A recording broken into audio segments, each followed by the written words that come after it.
আসসালামু আলাইকুম। হাসনাত আব্দুল্লাহ ভাইয়ের কথাগুলো শুনুন। হাসিনাকে ফালাইয়া না আমাদের আসলে ভুল হয়ে গেছে। ভুল যদি নাই হইতো তাহলে রাতের একটা এসে আমি এখানে আপনাদের সাথে কথা। সত্যি এই কথাগুলো শুনলে আমাদের মনটা ভেঙে যায়।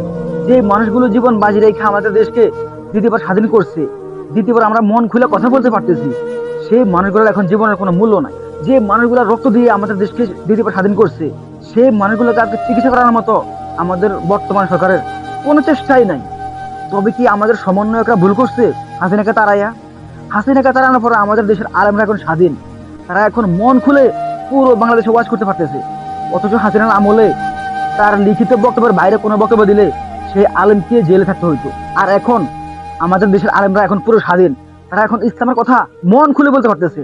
এটাই তো আমাদের জন্য স্বাধীনতা, এটাই তো আমাদের জন্য শুকরিয়া।